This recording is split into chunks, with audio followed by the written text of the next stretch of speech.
Hello, welcome to my talk all about the fluids.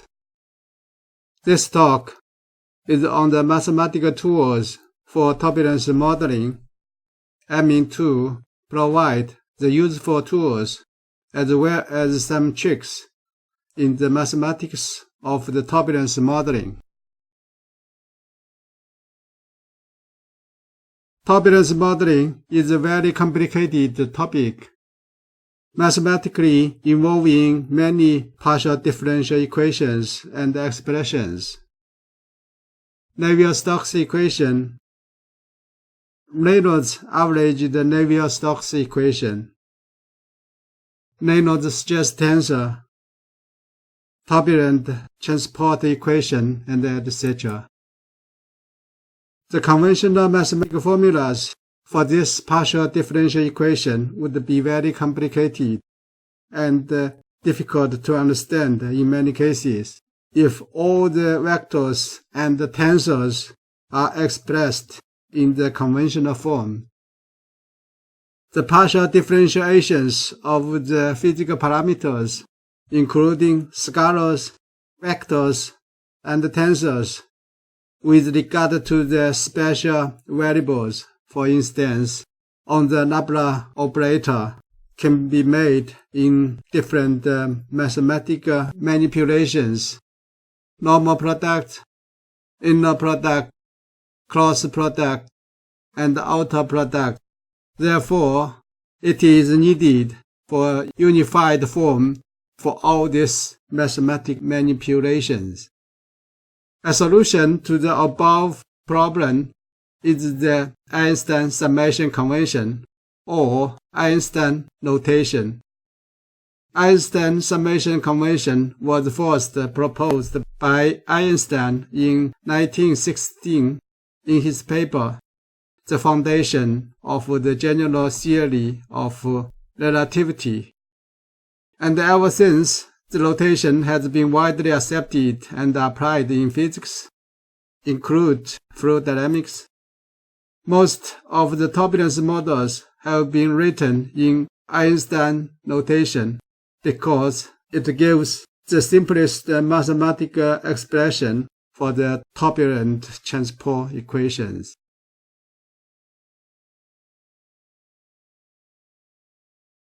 There are different physical parameter types for representing the different physical parameters or expressions.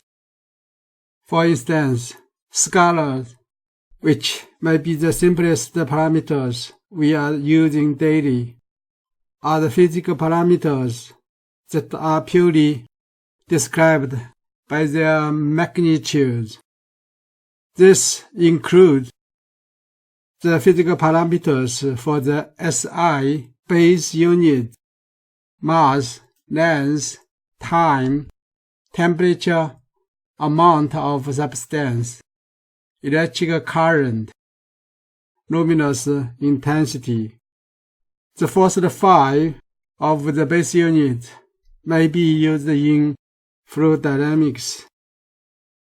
All other units are derived from these 7 base units, called derived physical parameters.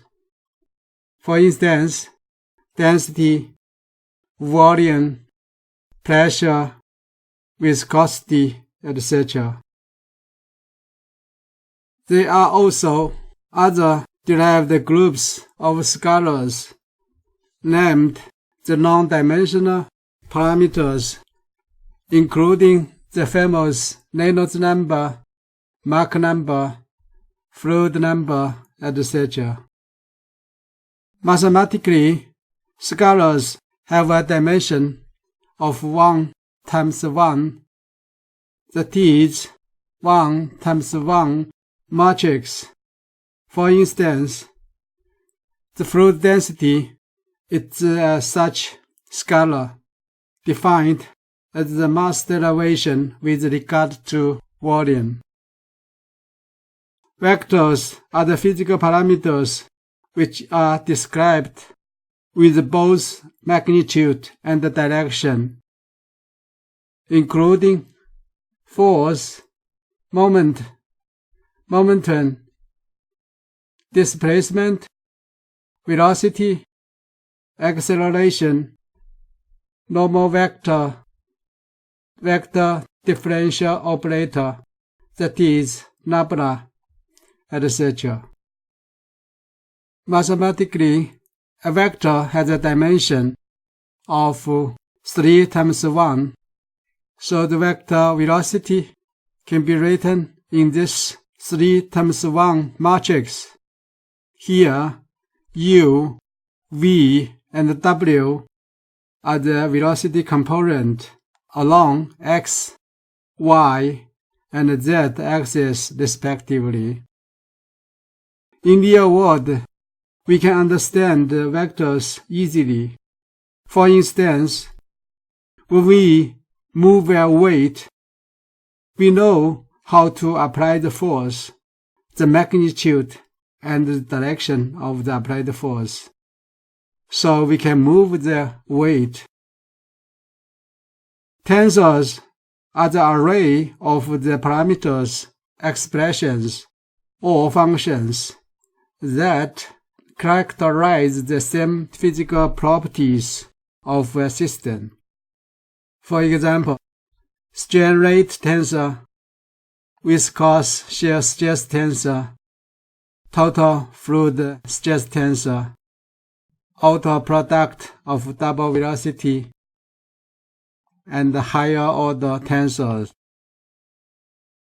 Mathematically, a second order tensor has a dimension of 3 times 3. For example, the shear stress tensor tau double arrow is given by a matrix of 3 times 3. Here, the components have specific meaning. For instance, tau 1, 2 means the tensor acts in the x direction, which is indicated by the first index 1 here upon a surface of a constant y. The second index 2 indicate this. Here in this slide, the relation and the manipulation are given for the scalar, vector, and the tensors. Here, mass is the scalar, defined as the scalar times scalar, density and volume. Force is the vector, defined by a scalar m times a vector acceleration. Tensor here is given by a scalar times tensor. We have also a tensor due to the auto product of the double velocities given by this. So the static sign means an auto product. And the power is a scalar given by a vector force dot times the vector velocity. The moment is given by a cross product of the displacement r and the force. And the force of a unit surface is a dot product or inner product of a tensor and a normal vector given in this form. And we have some mathematical value, such as the double dot product for two tensors given by this. Here, phi is a scalar. We have also a very special vector differential operator, nabla, which is a very useful operator in the fluid dynamics and the turbulence modeling. For instance, the spatial gradient of a scalar function as this, the normal product of Laplace and the scalar function is a vector.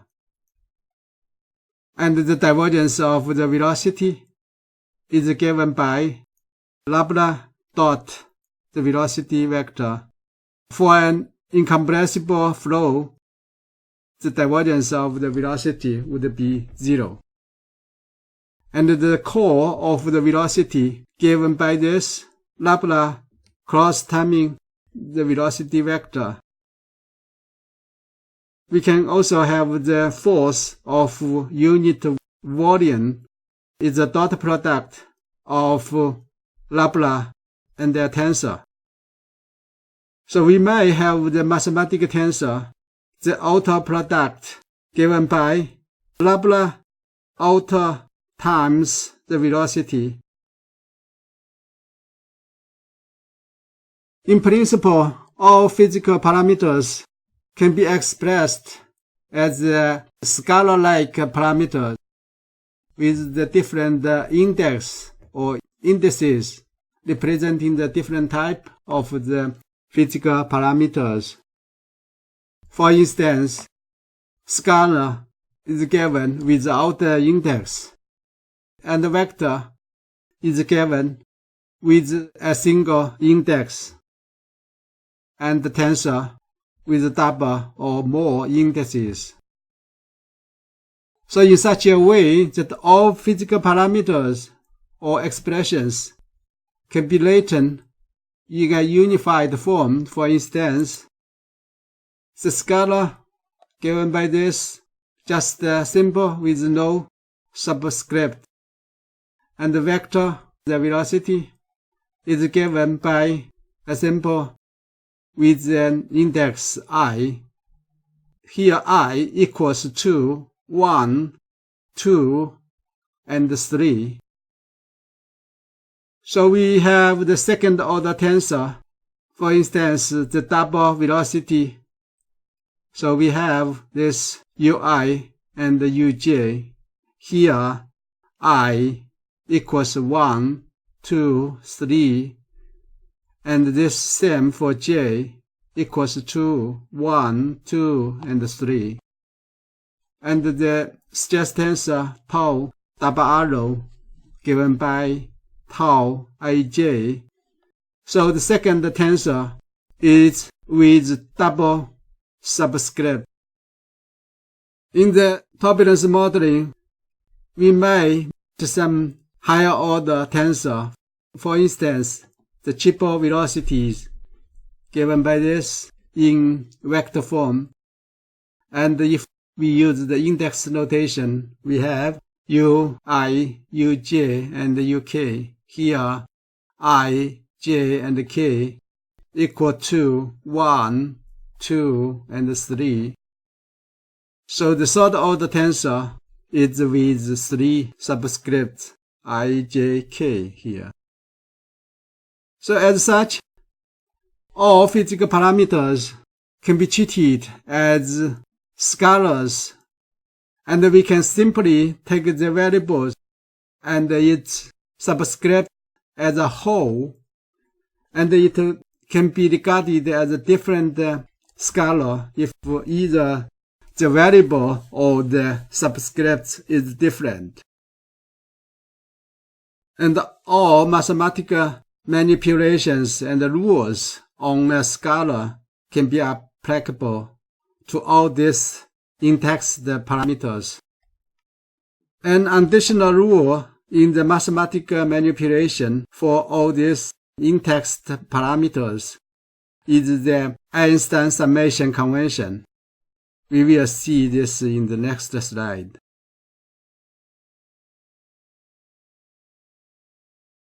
The important rule is the Einstein summation convention. If an index or a subscript occurs twice in a term of an expression, it is always summed. Therefore, the summation sign can be simply dropped. For example, the specific kinetic energy, the energy per unit mass, is given by this. So in this term, index I occurs twice. It means it is summation at this. But in Einstein's notation, the sign for summation, sigma, is simply dropped. So it is equivalent to this and this. So the result is the scalar. The continuity equation for the incompressible flow. So we have the expression as this, the partial differentiation of the velocity component ui with regard to xi. In this expression, the index I occurs twice. Thus, it means the summation at this, and in a vector form, it's the divergence of the velocity vector. So for the incompressible flow, it is 0. Again, the result is a scalar, because the index I occurs twice, so the expression is a scalar. So we have the continuity equation simply expressed as this. For the convective acceleration, the Einstein summation expression is this. In this expression, we have two different indices, I and j, and the index j occurs twice, which means a summation for j from 1 to 3. So detailed expression is this, and we can write this in the vector form as this. This is the convective acceleration we can see in many textbooks. The result for this expression is a vector. When we examine the type of the expression, whether it is a scalar, vector, or tensor, the repeat subscripts are not applicable. So in this expression, only I is the remaining index. Therefore, this expression is a vector. So here is an expression, the tensor double inner product. So given by this Sij, Sij. In this expression, we see I and j both occur twice. That means the summation for both j and I. So it is given as this. If we write this expression in details, we will have this expression. So we can see the Einstein summation convention could simplify the expression very much. The result of this expression is a scalar, because I and j both occur twice.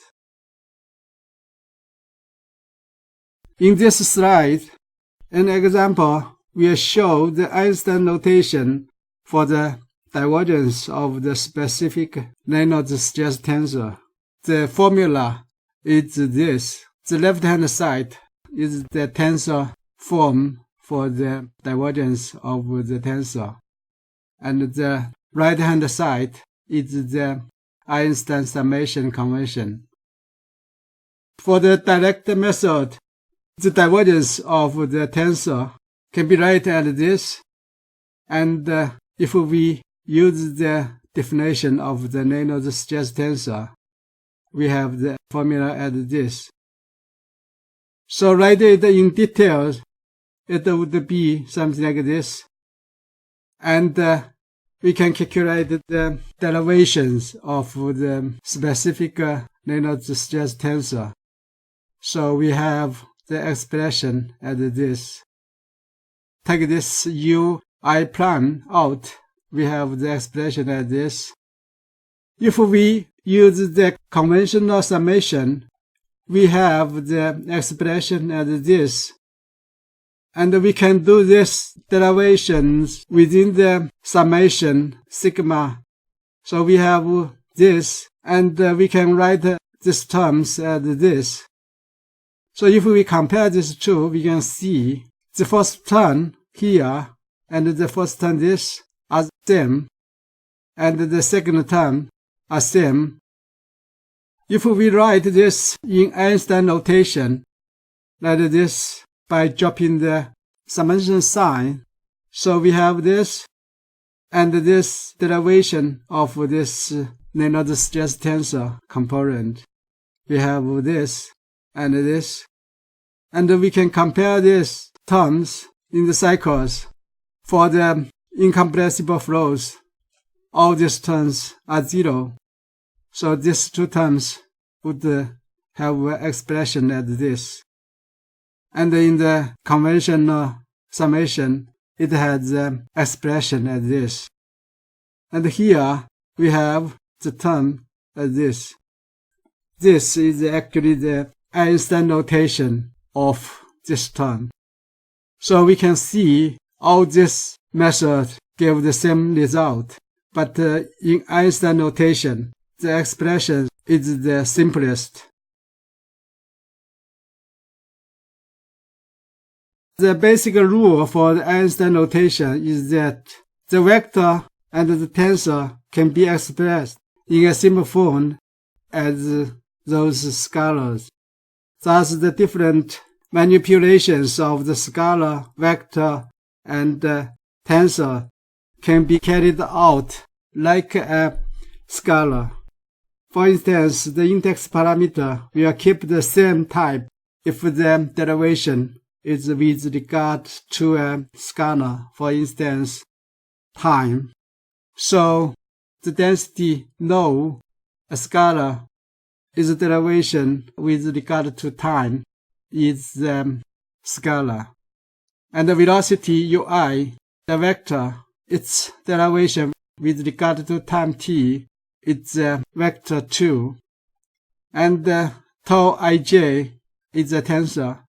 Its derivation with regard to time is a tensor. However, more complicated situation would be the derivation with regard to a vector, which would be very dependent on the manipulations and the products.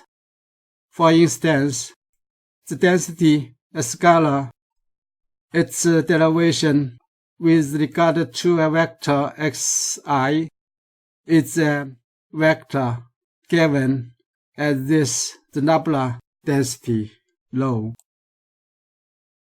The derivation of the velocity ui with regard to a vector xi, it is the inner product of nabla and the velocity vector. So this result is the scalar. And if we look at the derivation of uj with vector xk, consider the Levi-Civita symbol epsilon ijk. So this expression is the core of the velocity. Nabla cos times the velocity vector. So the result is vector. The velocity vector ui, its derivation with regard to a vector xj would be a tensor given as this nabla out-timing a velocity vector. And the tensor tau ij, its derivation with regard to a vector xj equals to the divergence of the tensor. That is nabla dot times the tensor.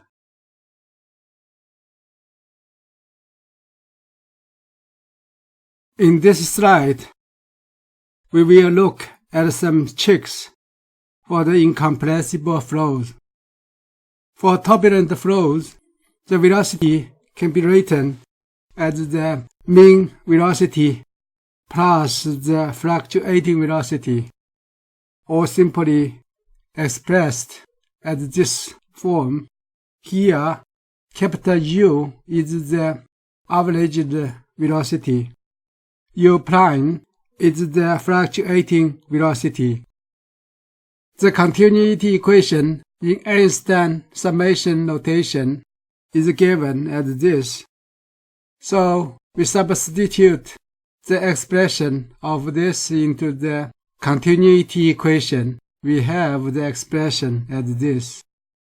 So from this equation, we can obtain the relation as this for the averaged velocity, capital U, and the fluctuating velocity. And we can see the continuity equation for the velocity, for the averaged velocity, and the fluctuating velocity are all same. Now we can have a look at the tricks. We use the Einstein summation. The first one is the expression this. So use the rule of the calculus. We can have the expression this, and use the definition for the turbulent kinetic energy. And this is the gradient of the turbulent kinetic energy. And we look at this, the two terms, and again use the rules of calculus. We have the expression as this, and substitute the Reynolds stress tensor tau ij. We have the expression as this. The third expression is as this, the two terms, and we can apply the rule of the calculus. We have the expression as this. Here, capital UK is a constant with regard to the averaging operation. So we have this expression. So we can make a further derivation for this expression. We have this. And if we apply the continuity equation for the incompressible flow, this term would be 0. Thus, we have the final expression as this. The fourth expression is given as this.